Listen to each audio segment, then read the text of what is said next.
A Rádio Rio de Janeiro leva até você Mediunidade e Obsessão, um programa que se propõe tirar suas dúvidas sobre esses dois temas com base na doutrina espírita. Apresentação: Moisés Santos.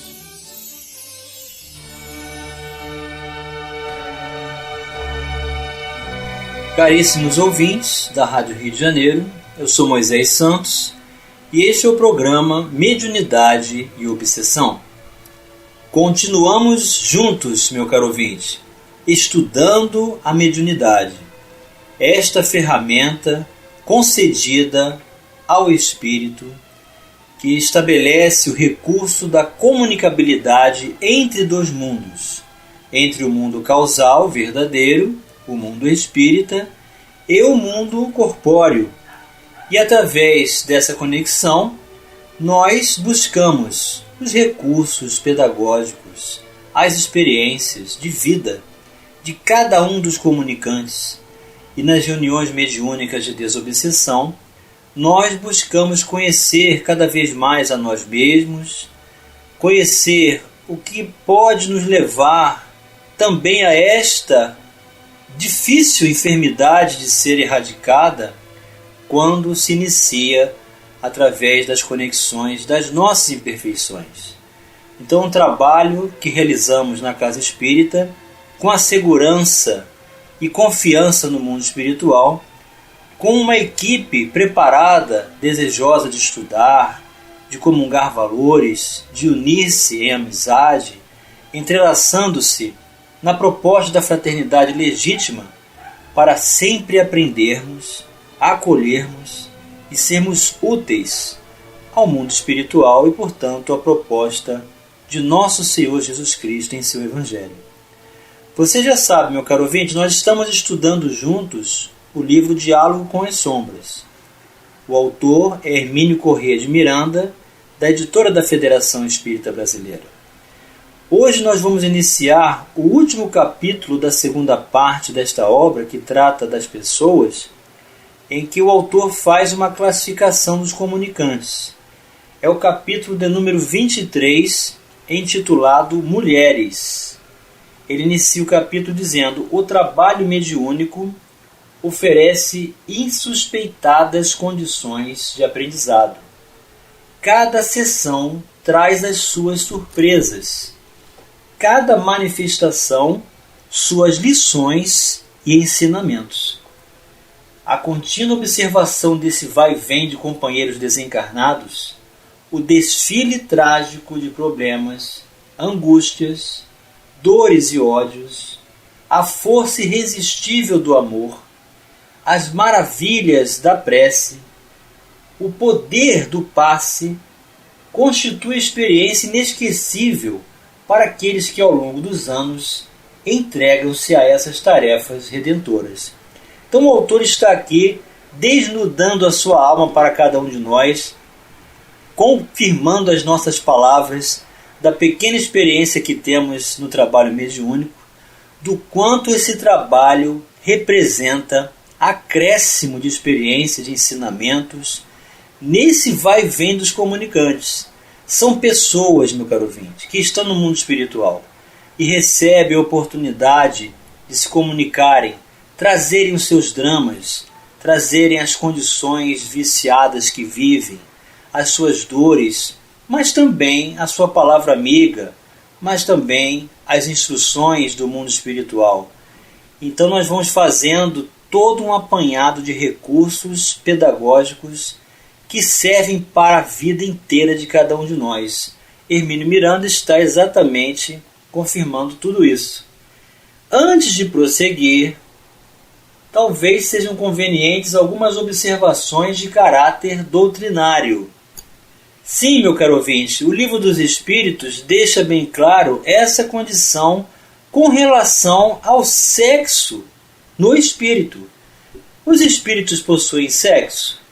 Vamos esclarecer este conceito. Esclarecendo conceitos. E o próprio autor nos traz o comentário a respeito da obra O Livro dos Espíritos. O Espiritismo ensina que o espírito não tem sexo, podendo encarnar-se como homem ou como mulher, em diferentes existências, mas que costuma escolher, preferentemente, um ou outro sexo, renascendo continuamente como homem ou mulher. Questões números 200 a 202 do Livro dos Espíritos. Ao comentar as respostas, Kardec escreve o seguinte: os espíritos encarnam como homens ou como mulheres, porque não têm sexo. Visto que lhes cumpre progredir em tudo, cada sexo, como cada posição social, lhes proporciona provações e deveres especiais, e com isso, ensejo de ganharem experiência.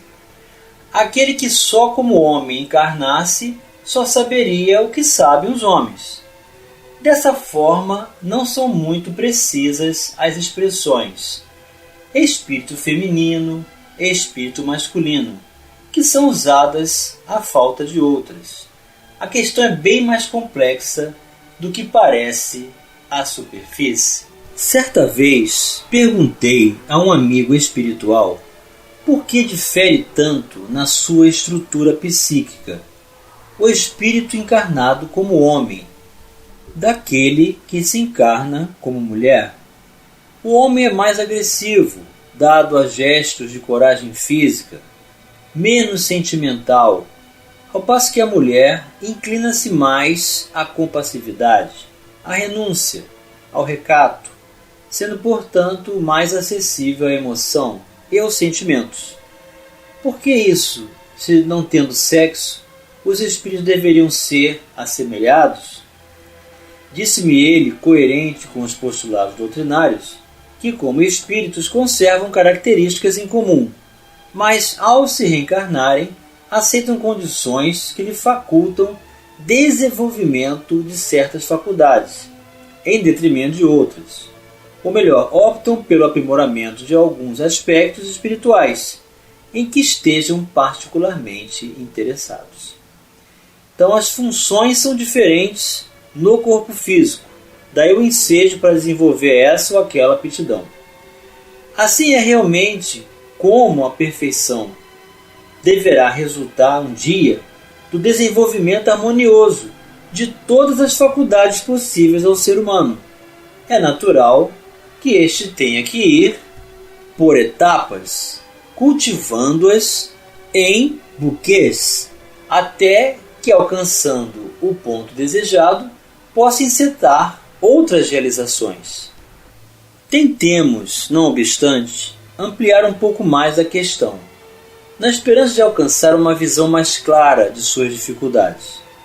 Ao responder à pergunta formulada por Kardec, qual foi a pergunta, meu caro ouvinte, que Kardec fez?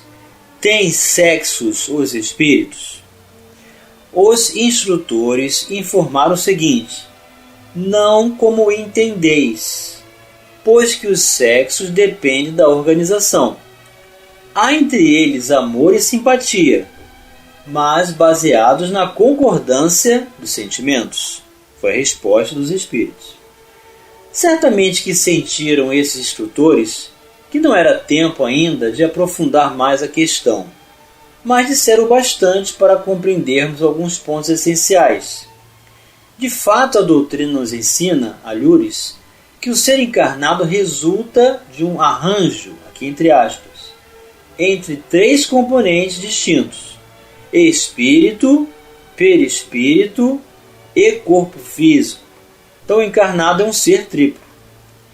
Ao declararem que o sexo depende da organização, deixaram bem entendido que a diferenciação sexual não alcança o núcleo da individualidade, representado pelo espírito imortal, pois que fica contida nos limites extremos da organização perispiritual.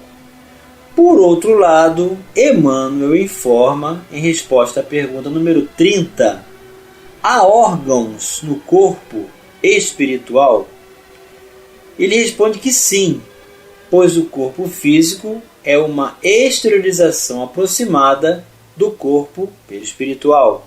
E prossegue acrescentando que tal exteriorização subordina-se aos imperativos da matéria mais grosseira no mecanismo das heranças celulares, as quais, por sua vez, se enquadram nas indispensáveis provações ou testemunhos de cada indivíduo. Então a questão, meu caro ouvinte, é muito mais profunda, porque essa organização também inclui o perispírito. E dependendo de como o espírito está apegado às sensações, ao corpo físico, à matéria, vai manter esses órgãos e vai se apresentar nessa organização perispiritual naquela aparência que mais lhe apraz, ou que está como imperativa. Essa interdependência entre corpo físico e perispírito é acentuada por André Luiz ao declarar que os cromossomos estruturados em granúlos infinitesimais de natureza fisiopsicossomática partilham do corpo físico pelo núcleo da célula em que se mantém e do corpo espiritual pelo citoplasma em que se implantam. Então, perispírito e corpo físico estão totalmente integrados na condição dos encarnados. É bastante compreensível, pois, que os seres que trazem o perispírito ainda espesso, ou seja, denso, regressem ao mundo póstumo, ou seja, ao mundo espiritual, pela desencarnação, com uma pesada carga fluídica, profundamente impregnada de materialidade e, por conseguinte, de sensações e necessidades bem semelhantes às que experimentava na carne. Isto é confirmado pelos relatos mediúnicos, sendo a série André Luiz bastante rica em informações desse tipo. Para não alongar demais essa digressão, sugiro a releitura do capítulo 99 de Nosso Lar, sob o título Problema da Alimentação. Informa Lísias que há cerca de um século a questão alimentar era muito séria ali na colônia. Muitos dos recém-chegados da carne duplicavam exigências. Então nós estamos abordando, meu caro ouvinte, essa questão perispiritual já na condição de encarnados, o que diz respeito a todos nós. Como estamos conectados às condições de necessidades e restabelecimento das energias no corpo físico. Vamos continuar avaliando o capítulo 23, Mulheres, da obra Diálogo com as Sombras, já no próximo bloco. A Rádio Rio de Janeiro está apresentando Mediunidade e Obsessão. Participe do programa Mediunidade e Obsessão enviando sua sugestão ou pergunta para o e-mail meo@radioriodejaneiro.am.br ou pelo WhatsApp 984867633 aos cuidados de Moisés Santos. A Rádio Rio de Janeiro está apresentando Mediunidade e Obsessão. Apresentação Moisés Santos.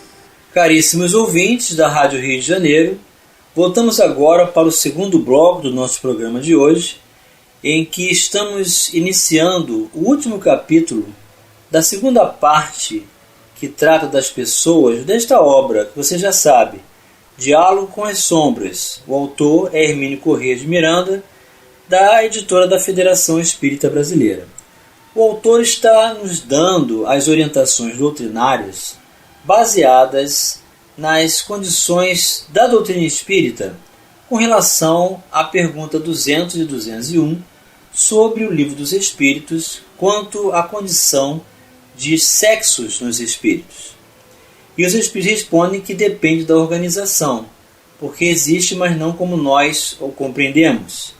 E o autor está nos trazendo as elucidações sobre as condições da organização perispiritual e que, de acordo com a materialidade de cada um de nós, há então conexão com as sensações, com as vontades dos encarnados, e os espíritos vão manter as aparências do corpo que tinham ainda enquanto estavam encarnados.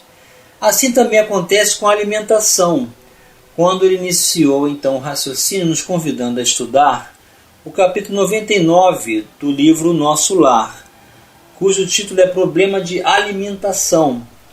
Então, ele continua dizendo: queriam mesas lautas, ou seja, os desencarnados, eles reivindicaram a alimentação mais grosseira, alimentação mais apreciável, mais pesada, bebidas excitantes, dilatando velhos vícios terrenos.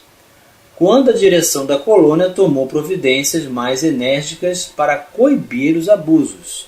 Então isso aconteceu na fundação da colônia Nosso Lar, que fica no umbral ameno sobre o Rio de Janeiro, e que apresenta uma parte dela fora do umbral. Então esses espíritos que lá se encontravam reivindicaram recursos de alimentação diferentes do que estavam sendo oferecidos para eles.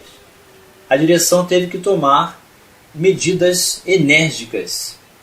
Quando a direção da colônia tomou providências mais enérgicas para coibir os abusos, então estabeleceu-se um comércio clandestino com os representantes das trevas, que, agindo, como sempre, através das brechas que as nossas paixões inferiores lhes abrem, utilizavam-se desse lamentável intercâmbio como instrumento de infiltração e assalto à vasta organização regeneradora intitulada Nosso Lar.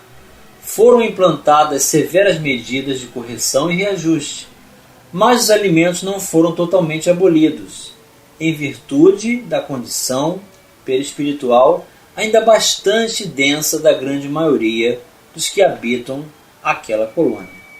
No capítulo 18 da mesma obra, Laura informa que, afinal, nossas refeições aqui são muito mais agradáveis que na terra. Há residências em nosso lar que as dispensam quase por completo, mas nas zonas do Ministério do Auxílio não podemos prescindir dos concentrados fluídicos, tendo em vista os serviços pesados que as circunstâncias impõem. Despendemos grande quantidade de energias. É necessário renovar provisões de força. Portanto, a alimentação com substâncias concentradas é ainda indispensável, mesmo para aqueles espíritos mais esclarecidos, que se entregam a tarefas redentoras, ainda que mais humildes. Assim, da mesma forma que os problemas alimentares, os de sexo, não ficam totalmente eliminados por um passe de mágica, simplesmente porque se deu a desencarnação. Espíritos enredados nas tramas da sensualidade tombam em situações calamitosas no mundo póstumo. Somente os mais purificados conseguem libertar-se dos apelos da carne. Então a questão aqui é única, meu caro ouvinte. O quanto de materialidade, o quanto de concepção materialista ainda trazemos em nossos atos, em nossos pensamentos, em nossas escolhas. Isso permanece vinculado no mundo espiritual e, portanto, nas comunicabilidades nós vamos nos deparar com espíritos ainda com condição perispiritual bem grosseira. Entre os casais mais espiritualizados, informa Laura a André, o carinho e a confiança, a dedicação e o entendimento mútuos permanecem muito acima da união física, reduzida entre eles a realização transitória. Inútil é supor, diz um elevado instrutor, que a morte física ofereça a solução pacífica aos espíritos em extremo desequilíbrio, que entregam o corpo aos desregramentos passionais. A loucura em que se debatem não procede de simples modificações do cérebro, dimana da desassociação dos centros perispiríticos, o que exige longos períodos de reparação. E mais adiante, ele escreve: convictos desta realidade universal, a aquisição gradativa das virtudes, não podemos esquecer que nenhuma exteriorização do instinto sexual na Terra, qualquer que seja sua forma de expressão, será destruída, se não transmudada no estado de sublimação. Então a questão sexual, meu caro ouvinte, quanto à questão de alimentação e tantas outras que nos ligam às condições materiais da Terra, é uma questão de exercício de apropriação adequada, de bom uso, e não de anulação da vontade, mas de darmos direção a essa vontade de forma adequada para termos o necessário, porque nós não vamos nos autodestruir para eliminar imperfeições.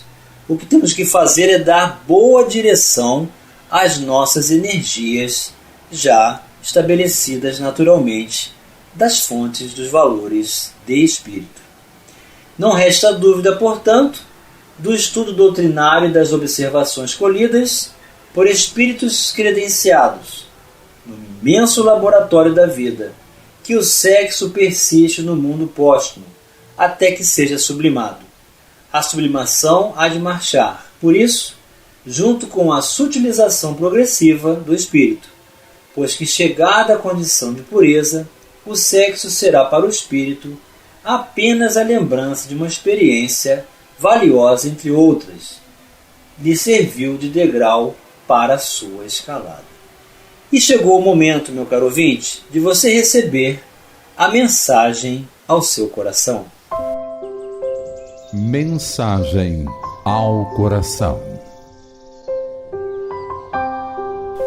Do livro Vida e Sexo, psicografia de Francisco Cândido Xavier, pelo Espírito Emmanuel, o título Em torno do sexo.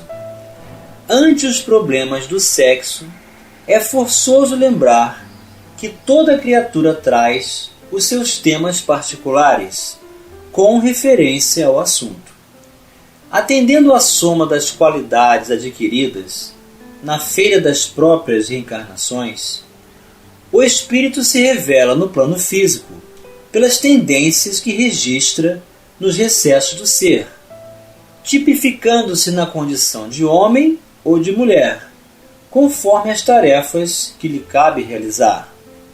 Além disso, a individualidade, muitas vezes, independentemente dos sinais morfológicos, encerra em si extensa problemática, em se tratando de vinculações e inclinações de caráter múltiplo.